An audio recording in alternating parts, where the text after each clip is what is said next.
সালাসাতুন হাররামাল্লাহু আলাইহিমুল জান্নাহ, তিন শ্রেণীর ব্যক্তির জন্য, তিন ধরনের ব্যক্তির জন্য জান্নাত হারাম। কি হারাম বলেন না? কি হারাম? জান্নাত হারাম। এক, মুদমিনু খামরিন, নবীজি বলেন মদখোর, মদ যে খায়, নেশাখোর, মদখোর, গাঁজাখোর, ফুট্টাখোর, বাবাখোর, ডাইলখোর, এই হারামের জন্য জান্নাত হারাম। দুই নম্বর, আকুল ওয়ালিদাইন, পিতা মাতার অবাধ্য, মা বাবার যে নাফরমান সন্তান, যে মা বাপকে কষ্ট দিছে, কষ্ট দিচ্ছে, এই অসভ্যের জন্য জান্নাত হারাম। তিন নম্বর, সবাই শুনেন মিয়া, দাইয়ুস, নবীজি বলেন দাইয়ুসের জন্য জান্নাত হারাম। কার জন্য? এই দাইয়ুস কাকে বলে? নবীজি নিজে বলছেন এই হাদিসেই, দাইয়ুস আল্লাযী ইউকিররু আহলাহু আল খুবুসা। নবীজি বলেন এবং ওই দাইয়ুসের জন্য জান্নাত হারাম যে তার পরিবারের জন্য, আহলাহু মানে পরিবার, স্ত্রী সন্তান, যে তার পরিবারের জন্য নাপাকি, নাজায়েজ, হারাম, অশ্লীলতা, গুনাহ, বেহায়াপনাকে মেনে নিচ্ছে, স্বীকৃতি দিচ্ছে। খোদার কসম তাকে দাইয়ুস বলে, তার জন্য জান্নাত হারাম। হ্যাঁ, আপনার ঘরে যে রঙিন টেলিভিশন চায়, আপনার বউ বাচ্চা যে নাচ গান নর্তকীর ছবি দেখে, আপনি এটা মেনে নিছেন, আপনি মেনে নিছেন, আপনার টিয়া দিয়েই বিল দেয়, আপনার টাকা দিয়েই ডিশের বিল দেয়, আপনি মেনে নিচ্ছেন, আপনি জানেন, আপনি দেখতেছেন, আপনি হাসেন, আপনি মাথেন না, আপনি ভাত খান, বন খান, কি সুন্দর রঙ্গরসে চলতেছেন। কি বুঝাইতে চাচ্ছে? সরাসরি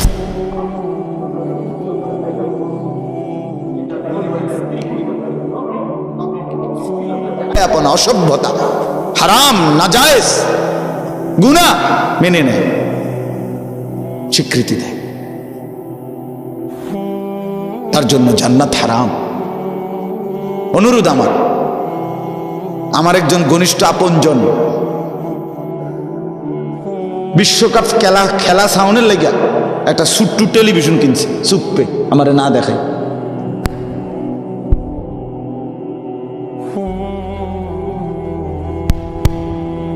এরা বালিশের তলে থাকতো, খেলা চাই আবার থিয়ে দিতে থাকতো। তা আমি টের পাইছি একদিন, পরে আমি হেঁটে যখন একদিন কি লেগে বাইরেই গেছে, আস্তে এটা বালিশের তলের থেকে নিয়ে একবার বাইঙ্গা গুড়া গুড়া পাউডার বানাইলিস, গুড়া গুড়া করে নিস। কইরা হেঁটে আইসে আর তারা কইছে ইডি করতে বাইরে হালাই দিয়া, তারে দায়িত্ব দিছি, বুঝুন না কথাটা? এই যে গুড়া গুড়া এডি কইছে ইডি করতে বাইরে হালাই দিয়া, তেতরি দেখে বুঝি না কি জিনিস। আমাকে হিম্মত করতে হবে আমার স্ত্রী সন্তানের চরিত্রের কাছে, আমার বউ বাচ্চার ইমান আমল নামাজের মধ্যে, তাদেরও জান্নাত আমারও জান্নাত। ফ্যাস হইল এনে, কথাটা বুঝছেন না? আপনি এটা না হইলে নইলে আপনি ছেড়ে দিতেন, যা ফিসা দিয়ে ফিরতো কোয়ালে, কিন্তু এখানে তো ছেড়ে দিলে হইতো না। সমস্যাটা তো এখানে, এটা তো অন্য মানুষ না, গ্রামের মানুষ, এলাকার মানুষ, দেশের মানুষ। আচ্ছা ঠিক আছে ভাই, আমি বলছি, শুনে নাই, পাত্তা দেয় নাই, ঠিক আছে, কিন্তু স্ত্রী সন্তান এমন না। স্ত্রী সন্তানের ব্যাপারে প্রত্যেক অভিভাবক মাসউল, হাসরের ময়দানে জিজ্ঞাসিত হবে। আমি এই জন্য প্রায় দিনে বলি, আপনার স্ত্রীর নামাজ, এটার মধ্যে তারও জান্নাত, আপনারও জান্নাত। আপনার স্ত্রীর পর্দা, মেয়ের পর্দা, এটার মধ্যে ওই বেটিরও জান্নাত, আপনারও জান্নাত। আপনার ছেলেটার 5 ওয়াক্ত নামাজ, খোদার কসম, এটার মধ্যে তারও জান্নাত, আপনারও জান্নাত। ওই ছেলে, ওই বেটা, কথা শোনো বেটা, থো বেটা, এটা বেটা, আহাম্মক কোথাকার। চলেন, অতএব হাল ছেড়ে দিলে তো হালে ছেড়ে দিলেন, হেরে গেলে তো হেরেই গেলেন, ব্যর্থ হইলে তো ব্যর্থতা তো সহজ, স্রোতের সাথে ভাসে যাওয়া এটা তো সহজ, কিন্তু স্রোতের প্রতিকূলে বিপরীত দিকে দাঁড়ায়া থাকা একটু কঠিন, কিন্তু যদি কেউ হিম্মত করে দাঁড়াইতে চায়, একদিন বিজয় তারই পদচুম্বন করে, সে জিতেই যায়। কষ্ট হয়, হয়তো একটু সময় লাগে, হয়তো। আপনাদের কাছে অনুরোধ করছি, বাপ, হায়াত কদর করে। রাত গভীর দেখে আমি লম্বা করতে চাচ্ছি না। হায়াতের কদর করেন, জিন্দিগির কদর করেন। আমার এই আয়াত বুঝার মূল কথা এটাই, জীবনের কদর করা, সময়ের কদর করা, হায়াতের কদর করা, এটাই মূল বক্তব্য আজকে। একটা কথা শুনেন, আমরা কিতাবে পড়ছি, ইমাম ইবনু রজব হাম্বলি রহমতুল্লাহ আলাইহির কিতাব, প্রত্যেকটা দিন, এই যে সকাল থেকে সন্ধ্যা, এটা হলো দিন, সন্ধ্যা থেকে আবার ভোর, এটা হলো রাত, ঠিক কিনা বলেন? এই প্রতিটা দিন যখন শুরু হয়, তখন ওই দিনটা পৃথিবীবাসীকে ডাক দিয়ে বলে, হে আল্লাহর বান্দারা, আমি আজকের জন্যই পৃথিবীতে কিয়ামত পর্যন্ত একবারই এসেছি। খোদার কসম, আল্লাহর বান্দারা, আমি আর কোনো দিন পৃথিবীতে আসব না, আমি একদিনের জন্যই আসছি, আমি আর ফিরবো না কোনো দিন। তোমরা আমারে কদর করো, নষ্ট করো না, নষ্ট করো না। এরপরে আরেকটি রওয়ায়াত আছে যে সন্ধ্যা যখন হতে থাকে, ধরেন না বিকাল হয়ে গেছে, সন্ধ্যা হয়ে গেছে, তখন এই দিন আবারও ডাক দেয়, হে আল্লাহর বান্দা, আমি তো ডুবে যাচ্ছি, আর কিছুক্ষণ পরে আমি চলে যাব, আমি তো আর কোনো দিন এই পৃথিবীতে ফিরে আসব না। তুমি কি আমাকে কোনো নেক আমল ছাড়া এমনিতেই বিদায় দিয়ে দিলা? ফজর, জোহর, আসর 3 ওয়াক্ত চলে গেল, তাহলে আর সেজদা দিবা না? আমি এমনিই চলে যেতাম, তোমার জীবন থেকে আমি এমনিতেই হারিয়ে যেতাম। হে আল্লাহর বান্দা, কি করছো? এইভাবে হুবহু রাত যখন শুরু হয়, রাত তখন আবার ডেকে বলে, হে আল্লাহর বান্দা, আমি একবারের জন্যই পৃথিবীতে এসেছি। আচ্ছা বলেন, আজকের এই 6 ফেব্রুয়ারি মঙ্গলবার 2024 পৃথিবীতে আর কোনোদিন আসবে? আগামী সপ্তাহে না মঙ্গলবার হবে, কিন্তু এটা কি 6 ফেব্রুয়ারি 2024? না না, সেটা 13ই ফেব্রুয়ারি, 6, 7, 13, ধরেন 13ই ফেব্রুয়ারি হবে।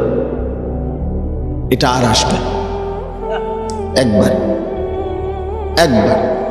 এজন্য রাত ডেকে বলে, দুনিয়াবাসী, আমি একবারের জন্যই এসেছি, আমি আর কোনো দিন ফিরবো না, তুমি আমারে নষ্ট করো না, কদর করো, কদর করো।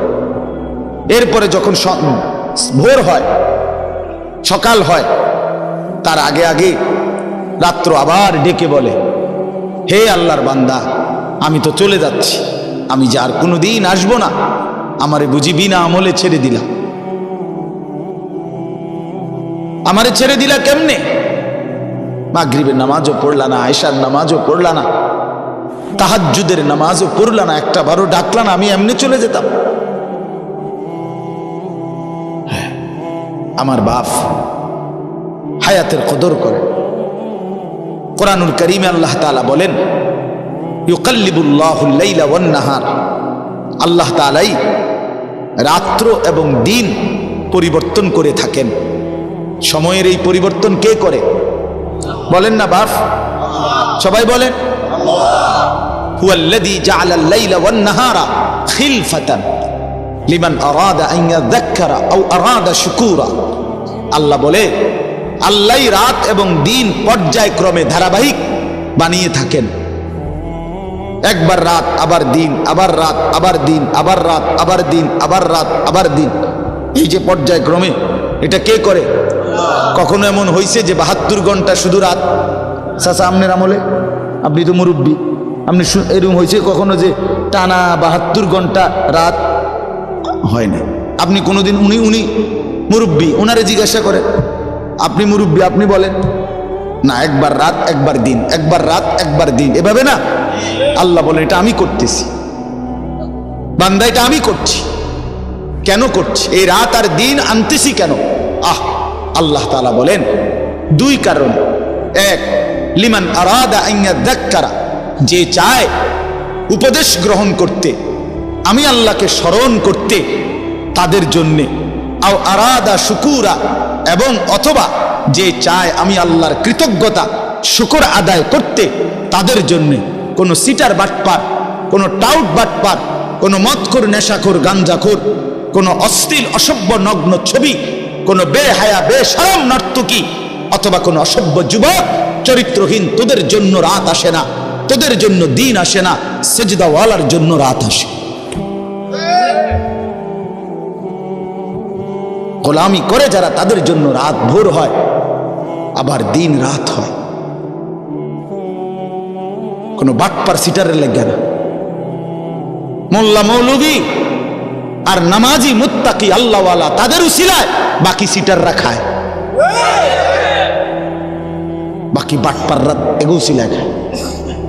রাত গভীরে, রাতের 4টা বাজে, এই লক্ষ লক্ষ হেফস খানায় 8 বছরের 10 বছরের মাসুম বাচ্চা, 40 বছরের 50 বছরের 30 বছরের মানুষগুলো যখন ঘুমায়, নাফরমান ফজরে নামাজ না পড়ে যখন, এই অসভ্য, এই বেহায়া নির্লজ্জগুলো যখন ঘুমায়, তখন 10 বছরের মাসুম বাচ্চা রাতের 4টায় কনকনে শীত আর ঠান্ডার মধ্যে, কুয়াশার চাদর ঘেরা পৃথিবীতে, একেবারে ঠান্ডা পানিতে অজু করে হাফেজ সাহেবের সামনে হেফজখানায় আল্লাহর কোরআন নিয়ে সবক নিতে বসে, তখন খোদার কসম আল্লাহর আরশ নড়ে ওঠে।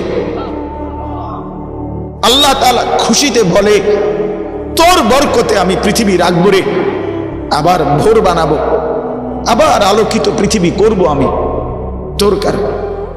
তুই এত ছোট মানুষ, আমার কোরআন নিয়ে বসলি বান্দা,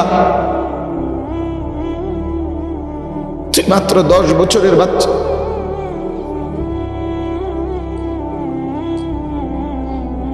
আমার 7 বছরের ছেলে আছে, আমি তারে ফজরের নামাজের সময় যখন উঠাই, প্রতিদিন কাইন্দা উঠে, উঠতে চায় না, প্রথম একটু, আবার পিঠে হাত বুলায়া, গালে মুখে হাত বুলায়া আমার ছেলেকে আমি উঠাই, একসাথে মসজিদে ফজরের নামাজের জন্য নেই। কালকেও বলছি, আব্বা আব্বা কষ্ট করে হইলো নামাজ পড়তে হবে তো, আব্বু পড়বানি, আব্বা উঠবানি, আব্বা উঠু, কষ্ট তো হয়ই তারও। তোমরা ছেলেরা বাপ 18 বছরের, 16 বছরের, 20 বছরের কেমনে নামাজ না পড়ে থাকো ভাইয়া? যার কপালে সেজদা নাই, যে সেজদা করে না, বিশ্বাস করেন খোদার কসম, তার চাইতে বড় ঘাটতেরা, তার চাইতে বড় গাদ্দার আর কেউ নেই। তুই বড় ঘাটতেরা, মনে রাখিস, তোর ঘাড় বড় শক্ত। এত বড় কায়নাতের মালিক, 7 আসমান 7 জমিন, এই মাখলুকাতের মালিক, অস্তিত্বের মালিক, আমার আপনার শরীর, দেহ, হাত, চোখ, নাক, কান, দেহ, নিঃশ্বাসের মালিক, যার ইচ্ছা ছাড়া এই কুল কায়নাতের একটা সুতা, একটা বিন্দু নড়াচড়া করে না, এত বড় মালিকের সামনে যার ঘাড় নয় না, তার চাইতে বড় গাঁড় তেরা, বেয়াদব, গাদ্দার আর কেউ হইতে পারে বেটা? তুই জীবনও ভদ্র হইতে পারো না বেটা, শুদ্ধ মারিলেই ভদ্র হয় না। প্যান্ট শার্ট আর চুল আশ্রাইলে ভদ্র হয় না, ভদ্রতা বলে গোলামিকে। তুমি ভেবে দেখো ভাইয়া, কত বড় মালিকের সামনে তোমার মাথা নয় না, তোমার ঘাড় নয় না, তোমার চাইতে বড় গাদ্দার আর কে হইতে পারে? কে হইতে পারে বলেন? আস্তাগফিরুল্লাহ, আস্তাগফিরুল্লাহ। ফেরেশতা, আমার তো দিল বলে, ফেরেশতা প্রথম হাসরের ময়দানে বেনামাজির ঘাটটা ছাইয়া একটা বাড়ি দিবে, ফিট চালাইবে, একদম ঘাড় ছাইয়া প্রথম বাড়িটা দিবে তার। বাতিজার ফুট, তুই বড় ঘাটতারা আসিলি, মাথা নোয়াইছিলি না, কি মনে করছ বেটা? ওয়ায়ুদাউনা ইলাস সুজুদ ফালা ইস্তাতিউন। কোরআনুল কারীমে আল্লাহ বলেন, হাসরের ময়দানে নাফরমান পাপীকে, বেনামাজি সেজদাবিহীন যারা, তাদেরকে ফেরেশতারা ডাক দিয়ে বলবে, নাফরমান তোর জীবনে এতগুলো সেজদা ছুটে গেছে, সেই সেজদাগুলো আজকে দাও, এখানে এখন দাও হাসরের মাঠে। ওয়ায়ুদাউনা ইলাস সুজুদ, ফেরেশতারা ডাকবে সেজদার জন্যে। আল্লাহ কোরআনে বলেন ফালা ইয়াস্তাতিউন, খোদার কসম বান্দা লক্ষবার চেষ্টা করো একটি সেজদা দিতে পারবে না। না বান্দার কোনোদিন হাসরের ময়দানে কোমর বাঁকা হবে না, কনুই আর ভাঙবে না, হাঁটু আর ভাঙবে না। ইয়াউমা ইয়াকুমুন নাসু লিরাব্বিল আলামিন, সব মানুষ দাঁড়িয়ে থাকবে আল্লাহর সামনে। আল্লাহর নবী সাল্লাল্লাহু আলাইহি ওয়াসাল্লাম বলেন, পায়ের কদমের নিচে যেটুকু জায়গা দুই পায়ের তালুতে, ঠিক এতটুকু জায়গায় হাসরের ময়দানে বরাদ্দ।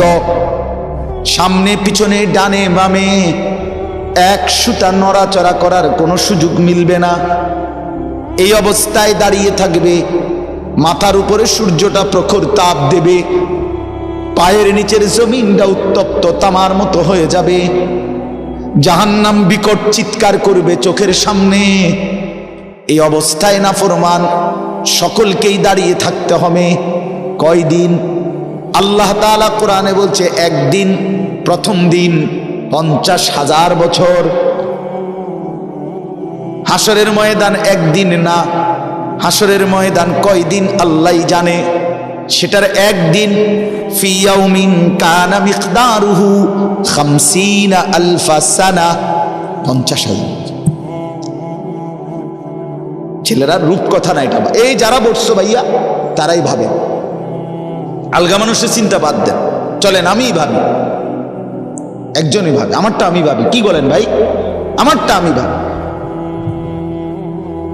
কেউ কারোর নিয়ে ভাবার দরকার, আমি ভাবি। কেমনে মুখ দেখাবে, কেমনে মুখ দেখাবে? প্রিয় নবী সাল্লাল্লাহু আলাইহি ওয়াসাল্লাম মেরাজে গেছেন, আল্লাহ তাআলা কাছে বসাইয়া, দোস্ত বন্ধু রোজা আমি জিব্রাইল পাঠাইয়া জমিনে পৌঁছাইছি হুকুম, যাকাত জিব্রাইলকে দিয়া জমিনে পাঠাইছি, কোরআন জিব্রাইলকে দিয়া 30 পারা কোরআন জমিনে নাজিল করাইছি, হজ ওমরা সমস্ত বিধান আপনার কাছে আমি জিব্রাইলকে দিয়ে জমিনে পাঠাইছি। কিন্তু 5 ওয়াক্ত নামাজ বন্ধু আপনাকে পাশে বসিয়ে আরশে আজিমের মেহমান বানিয়ে আপনাকে কাছে এনে আপনার হাতে তুলে ধরেন, এই যে সবটা জিব্রাইলকে দিয়ে পাঠাইছি। এটা আপনি আমি এটা আমার বড় প্রিয়, এটা আমার বড় প্রিয় জিনিস নামাজ বন্ধু। এটা আমি সশরীরে, আমি স্বহস্তে আপনার হাতে তুলব।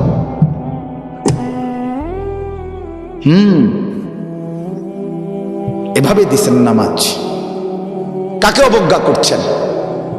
এই বাপ, কত বড় নিয়ামতকে ফেলে দিলেন। প্রিয় নবী সাল্লাল্লাহু আলাইহি ওয়াসাল্লামের মেরাজের সার্থকতা নামাজ, মেরাজের পূর্ণতা নামাজ। আর শাজিমে নিছেন আল্লাহ, আর শাজিমের উপরে দাঁড় করাইয়া আল্লাহ নবী সাল্লাল্লাহু আলাইহি সাল্লামকে বলছে, বন্ধু উপরে এখন আছি শুধু আমি আল্লাহ, আর কিচ্ছু নাই, কোনো সৃষ্টি নাই, শুধু আমি একজন আছি উপরে, আর বাকি গোটা সৃষ্টি আমার, সব এখন এই মুহূর্তে আপনার কদমের নিচে। আপনাকে 1 নম্বরে বন্ধু এই মেরাজে এনে আপনাকে দেখাইলাম আপনি এই সমস্ত মাখলুকাতের শ্রেষ্ঠ, সবার ঊর্ধ্বে, সব আপনার কদমের নিচে। 2, দ্বিতীয় উদ্দেশ্য হইল, আরেকটা উদ্দেশ্য আছে বন্ধু, এনে দাঁড় করাইয়া আমি আপনারে আমার গোটা জগৎ, আমার গোটা মাখলুকাত উঁচু জায়গায় আইনা দেখাইতে চাই। উঁচা জায়গা দাঁড়াইলে দূরের অনেক কিছু দেখা যায়, দেখা যায় না? আমাদের কুমিল্লা শহরে প্রথম যে সময় 6 তলা বিল্ডিং হয়েছে, প্রথম কুমিল্লা মেডিকেল সেন্টার, এখন কুমিল্লা টাওয়ার কয় যে হসপিটাল, এইটা আগে এখানে ছিল সালাউদ্দিন হোটেলের লগে, এটারে মেডিকেল সেন্টার কইতো, 6 তলা। আমি ওই সময় প্রাইমারি পড়ি, ক্লাস 4 বা 5-এ পড়ি। কুমিল্লা শহরে ঠাকুরপাড়া স্কুলে পড়তাম আমি।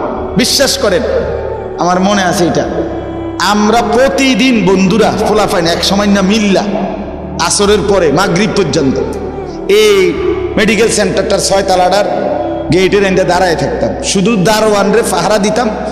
তে যদি এদিক এদিক কোনো দিকে যাইতো একটা দৌড় দিয়া 6 তলা উঠে লাইতাম, মানে ছাদে উঠে কুমিল্লা শহর দেখতাম, খুব মজা লাগতো। পরের দিন স্কুলে গফ করতাম যে আজকে আমি গেছি, খালি তে গেছে, আমরা মানে খুব মজা পারতাম এটা, যে আজকে 6 তলাত কি করছি, উঠছি। তখন এটা প্রথম 6 তলা হয়েছে। তাহলে উঁচু জায়গায় অনেক দূরের জিনিস দেখা যায়। আল্লাহ তাআলা আরশ আজিম ওইখানে দাঁড় করিয়ে আল্লাহ নবীকে বললেন, বন্ধু এর উপরে আর কিছু নাই, আমার সৃষ্টি বলতে কিছু নাই, সব নিচে। আপনি এখানে দাঁড়াইয়া গোটা সৃষ্টিটা আমার দেখেন যে আমি গোটা কায়নাত কেমন সাজাইলাম। এরপরে আপনি এটা বুঝে নেন যে এই গোটা সৃষ্টি জগতের রব আমি আল্লাহ, আর এই গোটা সৃষ্টি জগতের নবী আপনি মুহাম্মাদুর রাসূলুল্লাহ সাল্লাল্লাহু আলাইহি ওয়াসাল্লাম। আমি আপনাকে ওয়ারাফা'না লাকা যিকরাক, আপনার মর্যাদা আমি বুলন্দ করেছি। আমরা ধাক্কাধাক্কি করে, ঠেলাঠেলি করে, আমরা নবীর ভালোবাসা নিয়ে ধাক্কাধাক্কি করে। আরে বাপরে, এক একজনের মানে মনে হয় যেন নবী একবার আটকে রয়েছে আপনার আমার ভালোবাসার লাগে। মুহাম্মদ হামিদে হামদে খুদা বাস, খুদা মদহে আফরি মুস্তাফা বাস। আল্লামা ইকবাল বলছে মুহাম্মদ সাল্লাল্লাহু আলাইহি সাল্লাম আল্লাহর প্রশংসায় যা বলছেন গোটা সৃষ্টি না বললেও যথেষ্ট। আর নবীর প্রশংসায় আল্লাহ যা বলছে তা গোটা সৃষ্টি প্রশংসা না করলেও তাই যথেষ্ট। মুহাম্মদ হামিদে হামদে খুদা বাস, খুদা মদহে আফরি মুস্তাফা বাস। বাস মানে কি? যথেষ্ট, যথেষ্ট। রাসূলুল্লাহ সাল্লাল্লাহু আলাইহি সাল্লামের মর্যাদা, ইজ্জত, সম্মান আপনি কি বলবেন মিয়া? কতক্ষণ বলবেন? ঠেলাঠেলি করানোর টাইম কই মিয়া? ঠেলাঠেলি করানোর টাইম কই? ধাক্কাধাক্কি করার সময় কই? নবী সাল্লাল্লাহু আলাইহি সাল্লামের কথা বলতে থাকেন, নবীর সুন্নাত মানতে থাকেন, নবীকে অনুসরণ করতে থাকেন। দেখবেন আটলান্টিক সাগরের পানি ফুরিয়ে যাবে, হিমালয়ের মাটি শেষ হয়ে যাবে, পৃথিবীর সব সংখ্যার গণনা শেষ হবে, সরদার দু আলম নবী সাল্লাল্লাহু আলাইহি সাল্লামের জিন্দেগীর আলোচনার কোনো অংশই আপনি শেষ করতে পারবেন না। কি কইবেন আপনি মিয়া? কি বলবেন? প্রধান বক্তা, বিশেষ বক্তা, থুন আমনের প্রধান বক্তা, বিশেষ বক্তা, আরো বক্তার আব্বা আইলে তো কইতে। এক সাহাবীকে জিজ্ঞেস করছে, আপনি বলেন তো নবী কেমন? উনি বলছে কাসমুল ওয়াজহ। এক শব্দ কইছে, মানে হলো তিনি ছিলেন এমন যার প্রতিটা অঙ্গ, চোখ, নাক, কান, হাত, আঙ্গুল, ঠোঁট, প্রতিটা অঙ্গ যদি আলাদা আলাদা দেখি তাইলে সবচেয়ে সুন্দর, সারা অঙ্গ যদি একসাথে দেখি তাইলেও সবচেয়ে সুন্দর। তিনি এমন। আরেকজনকে বলছে আমনে কোন, আরেক সাহাবী আমনে কোন তো নবী কেমন? উনি বলতেছে আমি কইতাম না। তিনি ছিলেন এমন ওয়াসিমুল ওয়াজহ, তিনি ছিলেন এমন যাকে একবার দেখলে আবার দেখতে মন চায়, দ্বিতীয়বার দেখলে প্রথমবারের চাইতে আরো সুন্দর মনে হয়, যত তারে দেখি তত আরো সুন্দর লাগে তাকে। তিনি রাসূলুল্লাহ সাল্লাল্লাহু আলাইহি ওয়াসাল্লাম। আহা মুসলমান, কাকে ছেড়ে দিলাম? কার সুন্নত ছেড়ে দিলাম? কার সুন্নত ছেড়ে দিলাম? কেন মিসওয়াক করেন না? নবীজির সুন্নত এই কারণে, এই জন্য ছেড়ে দিলেন। কেন দস্তরখান বিছায় খান না? এটা তো রাসূলুল্লাহর সুন্নত, এটা তো নবীজির সুন্নাত। কেন দাড়ি রাখেন না? এটা তো নবীজির সুন্নাত। কেন হালাল উপার্জন করেন না? এটা তো সমস্ত আম্বিয়াদের সুন্নাত। কেন স্ত্রী সন্তান দিন মানবে না? এটা তো রাসূলুল্লাহ সাল্লাল্লাহু আলাইহি ওয়াসাল্লামের মহব্বতের দাবি। যে ভালোবাসে সে অনুসরণ করে, যে অনুসরণ করে সে ভালোবাসে। ভালোবাসলে অনুসরণ করতে হয়, অনুসরণ করলে ভালোবাসা প্রমাণিত হয়। কথা বোঝেন নাই? আল্লাহ আমাদেরকে বুঝার তৌফিক দান করে। আমার বাপ, এটা মেরাজের সার্থকতা, 5 ওয়াক্ত নামাজ। কি বলেন না? বলেন না কি? যুবক ভাই, সেজদা করো, যুবক সেজদা করো। কষ্ট পাইবা, অনেক কষ্ট পাইবা, অনেক কষ্ট। বেনামাজির চেহারার মধ্যে কোনো দয়া মায়া থাকে না। বেনামাজির চেহারা পাষাণ হয়, বেনামাজির চেহারা অপদার্থ হয়, বেনামাজির চেহারা কালো হয়। এই জন্য যত নাফরমান দেখবেন আপনি, পাউডার, সুনু, ফেয়ার এন্ড লাভলি, প্রসাধনী, সাজসজ্জা সব বেশি যত নাফরমান তাদের কাছে। আপনি ওন দেখেন নামাজি লোক যারা দিনদার, হেতের এত পাউডার লাগে না, সমনা হেতের তো পাউডার লাগে। নবীজি বলছে, মান কাসুরা সালাতুহু হাসুনা ওয়াজহু। বাহ, যার নামাজ বেশি তার চেহারার সৌন্দর্য তত বেশি। রাসূলুল্লাহ সাল্লাল্লাহু আলাইহি সাল্লাম যেদিন ইন্তেকাল করে রবিউল আউয়াল মাসে সোমবারে, আমরা নিজে কিতাবে আরবি আসসিরাতুন নববিয়্যা সৈয়দ আবুল হাসান আলী নদভী রাহমাতুল্লাহর কিতাবে আমি নিজে পড়ছি। আল্লাহ নবী সাল্লাল্লাহু আলাইহি সাল্লাম সোমবার দিন, ইন্তেকালের দিন, নবীজি ইন্তেকালের পূর্বে 23 ওয়াক্ত নামাজ জামাতের সাথে নিজে ইমামতি করে পড়াইতে পারেন নাই। হযরত আবু বকর সিদ্দিক ইমামতি করছে। নবীজির হায়াত থাকা, এতটা অসুস্থ ছিলেন, উঠতেই পারেন না। শেষ দিন সোমবার ফজরের ওয়াক্তে আল্লাহ নবী সাল্লাল্লাহু আলাইহি ওয়াসাল্লাম মসজিদে নামাজ শুরু হয়েছে ফজর। নবীজি ওনার স্ত্রী আয়েশা রাদিয়াল্লাহু তাআলা আনহা ওনার পিঠে বুকে মাথা রেখেছিলেন। নবীজি বললেন, আয়েশা, আমারে সোজা করে বসাও, আমার হুজরার পর্দা সরাও, আমি আমার সাহাবীদের ফজরের নামাজের দৃশ্য দেখব। নবী সাল্লাল্লাহু আলাইহি সাল্লামের রওজা মুবারক, এখন আপনারা যারা গেছেন তারা তো দেখছেনই, একেবারে যেখান দিয়ে নবীজির রওজায় আথার, এইটাই মসজিদ, এটা লগে দিয়েই মসজিদ। তো নবী সাল্লাল্লাহু আলাইহি সাল্লামকে আম্মা জান আয়েশা নবীজির বিবি এরকম কনুইয়ের মধ্যে ঠেস দিয়া বসাইছে, পর্দা সরায় দিছে। আল্লাহ নবী দেখলেন পুরা মসজিদ ভরা। ফজরের নামাজ, কোন নামাজ? জোহরের পরে যেটা পড়ে ভোরে, কোন সময়? ভোরে। এই ফজরের নামাজের ওয়াক্তে আল্লাহ নবী সাল্লাল্লাহু আলাইহি সাল্লাম দেখলেন পুরা মসজিদ ভরা মুসল্লি আবু বকর সিদ্দিকের নেতৃত্বে নামাজ পড়ছে।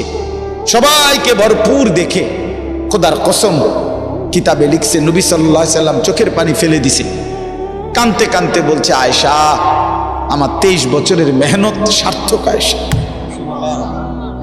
আমি বহুত কষ্ট করেছি রে আয়েশা, গত 23টা বছর আমি পাথরের আঘাত সয়েছি তায়েফে, আমার দান দান শহীদ করছি, আমি পেটের মধ্যে ক্ষুধার কষ্টে পাথর বাঁধছি, আমি কত রাত খাই নাই, কত দিন খাই নাই, অভুক্ত আমি রাত কাটাইছি, দিন কাটাইছি, পাথরের আঘাতে আমার পিঠ চালনির মতো ছিদ্র ছিদ্র হয়ে গেছে, আমার রক্তে উহুদের জমিন ভেসে গেছে, আমি ক্ষুধার কষ্টে 2টা পাথর বাঁধছি, এই যে কষ্ট করছি আয়েশা, আজ আমার উম্মতকে দেখলাম ফজরের নামাজে মসজিদ ভরা নামাজে আসছে, আমি খুশি, আমি সার্থক, আমার মেহনত সার্থক। এরপরে নবীজি সাল্লাল্লাহু আলাইহি সাল্লাম 2 হাত আসমানের দিকে তুলে খোদার কসম বাফ, নবীজি ওই সময় আল্লাহকে বলছে, আল্লাহুম্মা রফিকাল আলা, মাওলা, এবার আমি আপনি বন্ধুর কাছে যেতে চাই। এই সেদিন সোমবার জোহরের আগে জাওয়ালের সময়, মানে সূর্য পশ্চিম দিকে যখন হেলতেছে, এই সময় জোহরের আগে আল্লাহ নবী সাল্লাল্লাহু আলাইহি ওয়াসাল্লাম ইন্তেকাল করছে। তাহলে নবী উম্মতকে আখিরি শেষ কোন নামাজে দেখে গেছেন? ফজর। কোন নামাজ? সেই নবী যখন হাসরের ময়দানে আমল নামা হাতে নিবেন, উম্মতের আমল নামা দেখবেন, জিনা বিকা আলা হাউলা'i শাহীদা, সূরা নিসার মধ্যে আয়াত আছে, আল্লাহ বলছে, বন্ধু, আপনার সামনে আপনাকে সাক্ষী রেখে আপনার উম্মতের আমল নামা খোলা হবে। আপনি দেখবেন, আপনার সামনে খুলমু, আপনাকে সামনে রেখে নবী সাল্লাল্লাহু আলাইহি সাল্লাম যখন দেখবেন আমল নামায় পৃষ্ঠার পর পৃষ্ঠা, মাসের পর মাস ফজরের নামাজ, 5 ওয়াক্ত নামাজ নাই, তখন নবী কি বলবেন? উম্মত দিয়ে আসছিলাম, শেষ খুশি করে আসছিলাম, ফজর দেখে সেই নামাজটা কোথায়? উম্মত আমারে কেমনে এত বড় বেজ্জতি করলাম, আমি এটা নিয়ে কেমনে আমার মালিকের সামনে দাঁড়াবো? আমি তো শ্রেষ্ঠ নবীর শ্রেষ্ঠ উম্মত হিসাবে বড় মুখ করে দাঁড়াইবার কথা।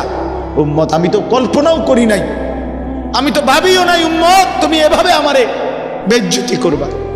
আরে হযরত মাওলানা তারেক জামিল সাহেব, দাওয়াত ও তাবলীগের মুরব্বী, উনি বলছেন হাসরের ময়দানে আল্লাহর নবী নিজের পিঠ খুলে দিবে, চাদর সরাইয়া নাফরমান উম্মতকে বলবে, উম্মত আমার পিঠ দেখ, চালনির মতো ছিদ্র ছিদ্র, তায়েফের পাথরের আঘাতে আমার পিঠ ছিদ্র ছিদ্র হয়ে গেছে।